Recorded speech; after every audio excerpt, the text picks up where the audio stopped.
আসসালামু আলাইকুম।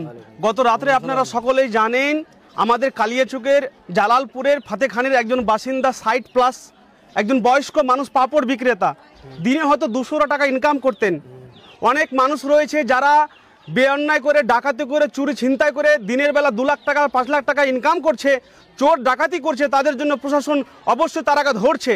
কিন্তু আজকে গত রাত্রে যে মানুষটাকে 200 টাকা ইনকাম করে বেড়ায় রাস্তাতে যারা গুলি করে মারলো, আমরা এলাকায় এসে খবর নিলাম, এই দাদার কাছেও খবর নিলাম।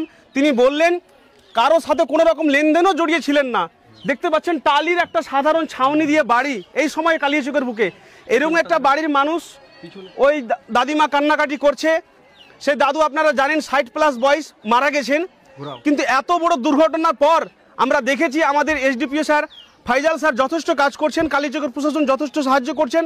আমরা হাত জোড় করে মালদা জেলার এসপির কাছে আবেদন করছি, কালিয়াচক প্রশাসনের কাছে আরও আবেদন করছি সমাজকর্মী হিসাবে, এলাকার শিক্ষিত যুবক হিসাবে, কে বা কারা করলো এর তদন্ত যেন আমরা অবশ্যই চাই। কেমন করে একটা সাধারণ নিরীহ মানুষকে, পাপড় বিক্রেতা মানুষকে রাস্তাতে গুলি করে মেরে দিল রাত 8:30টার সময় প্রকাশ্যে। এই অন্যায় যেন আমরা কালিয়াচকের বুকে আর কোনো রকমের দেখতে না পাই।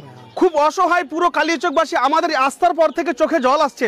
এলাকার সমস্ত মানুষ এখানে কান্নাকাটি করছে যে একটা বয়স্ক মানুষ ছাদের বাড়িও দিতে পারেনি, কোনো রকম টালির বাড়িতে একটা থাকে, ছেলে একটা ছোটবেলাতেই মারা গেছে, একটাই ছেলে আছে, এত কষ্ট করে একটা সংসার চালাচ্ছে।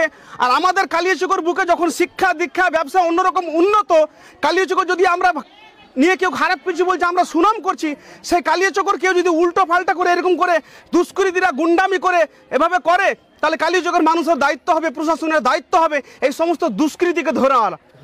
উনি যে বড় প্রভাবশালী লোক বলে জিনিসটা ঢেকে যাবে, ধামাচাপা থেকে যাবে, কে ডাকাতি করলো, কে ছিনতাই করলো, কারা গুলি করলো, এটা কিন্তু বের হবেই হবে। আমরা চাই হাত জোড় করে প্রত্যেকটা মানুষকে আওয়াজ তুলতে। কালিয়াচক তথা মালদা জেলার প্রত্যেকটা মানুষকে আমরা বলবো, আপনার ভিডিওটি বেশি বেশি করে শেয়ার করে দিয়ে আওয়াজ তুলুন। এই বয়স্ক মানুষকে কারা মারলো, কেন মারলো, কি সূত্র রয়েছে, প্রশাসন সাহায্য করছে, কিন্তু প্রত্যেক শিক্ষিত মানুষ এই নিয়ে মুখ খুলুন। আমরা এর জন্য যদি লড়তে হয়, দৌড়তে হয়, কোথাও ছুটতে হয়, ছুটবো। সমস্ত মানুষরা রয়েছে, আর সমস্ত মানুষকে বলবো, যখন কোনো মানুষকে হত্যা করা হয় সে হয় জিহাদ। মানুষটাকে গুলি করে মারা হয়েছে, সে জিহাদ হয়েছে, সে আল্লাহ দিবে, সে কবরে শান্তিতে থাকবে।